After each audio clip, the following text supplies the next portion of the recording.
Pada zaman dahulu, Sungai Barumun mengalir dengan air yang jernih dan banyak ikannya. Di tepi Sungai Barumun tinggallah seorang pemuda yang bernama Kantan.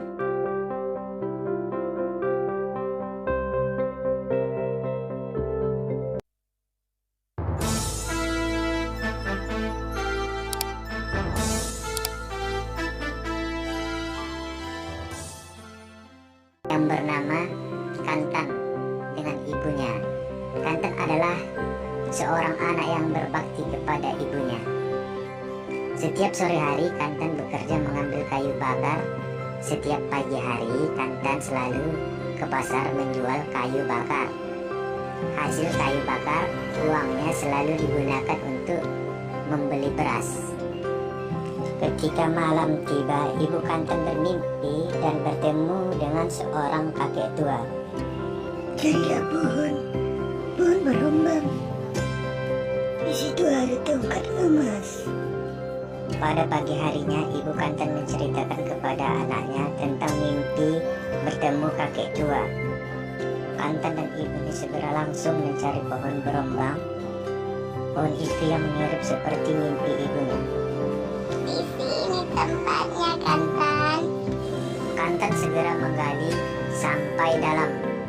Akhirnya Kantan menemukan sesuatu benda, tongkat emas. Setelah menemukan tongkat emas, Kantan dan ibunya pulang ke rumah. Kantan, jualah tongkat emas itu di kampung ini. Namun di kampung tersebut tidak ada yang sanggup membayarnya.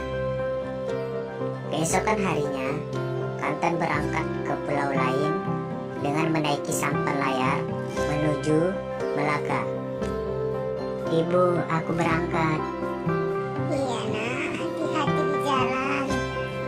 Sesampai di Melaka, Kantan menawarkan tongkat emasnya kepada pedagang. Namun, tak satupun pedagang sanggup membayarnya. Di dalam perjalanan, Kantan bertemu dengan pengawal kerajaan. Kantan menawarkan tongkat emasnya kepada pengawal kerajaan. Namun, pengawal kerajaan tak sanggup membayarnya. Lalu, pengawal kerajaan menawarkan kepada si Kantan agar menemui raja. Kantan menjelaskan maksud kedatangannya ke istana untuk menjual tongkat emas. Lalu raja melihat tongkat emas itu sungguh indah dan raja tak sanggup membayarnya.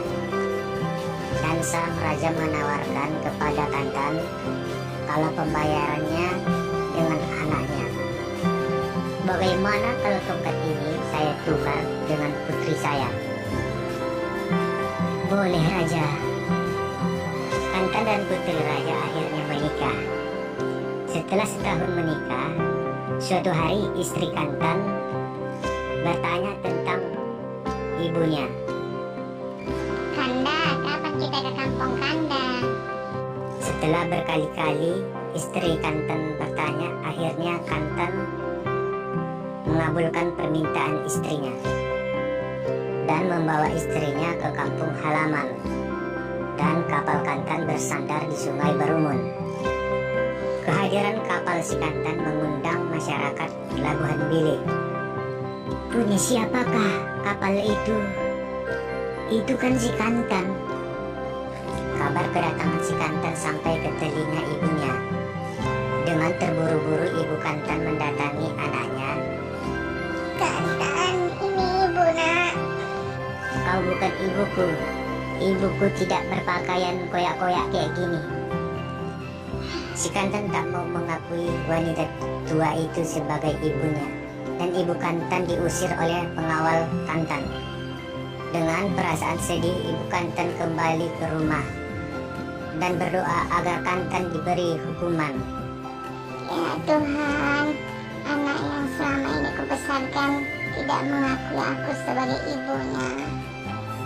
Tidak lama kemudian datanglah angin kencang dan menghantam kapal Kantan hingga tenggelam di dasar Sungai Barumun.